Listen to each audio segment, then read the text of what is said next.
বলছি একটা ঘটনা ঘটেছে মালদা মুথাবাড়িতে, আপনি নিশ্চয়ই শুনেছেন। সেখানে বেশ কয়েকজন অ্যারেস্ট হয়েছে, এনআইএ তদন্তের অর্ডার হয়েছে।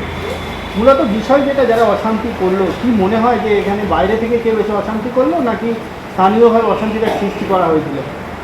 দেখেন, এসআইআর ব্যাপারে যাদের নাম বাদ গেছে এবং ডিলেটের মধ্যে আছে, তাদের বাঁচা মরার ব্যাপার, তাদের না আছে ঘুম, না আছে খাওয়া।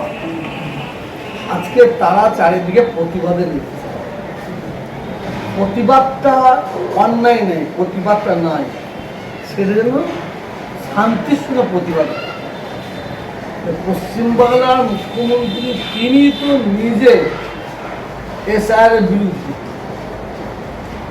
যদি পশ্চিমবাংলার মুখ্যমন্ত্রী তিনি যখন এসআইআর এর বিরুদ্ধে আছেন, সেই টানার ক্ষমতা নিয়ে, টানার বল নিয়ে আজকে মানুষ পথে নিয়েছে।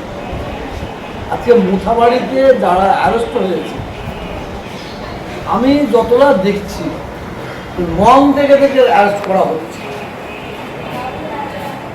এখানে রং থেকে অ্যারেস্ট করা হচ্ছে। ওই আইএসএফ এর কজন নেতাকে অ্যারেস্ট করা হয়েছে।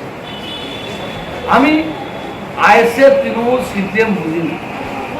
যারা অন্যায় করবে তারা শাস্তি পাবে, কিন্তু এসআইআর প্রতিবাদটা কতটা অন্যায়, কতটা নাই, সেটা বাংলার মানুষকে জিজ্ঞাসা করলে তার উত্তর। জজ সাহেব যারা ছিলেন তাদের গাড়ি ফাড়ি আটকানো হয়েছে, গাড়িতে হামলা করা হয়েছে। দেখেন, ভারতবর্ষের মানুষ রায়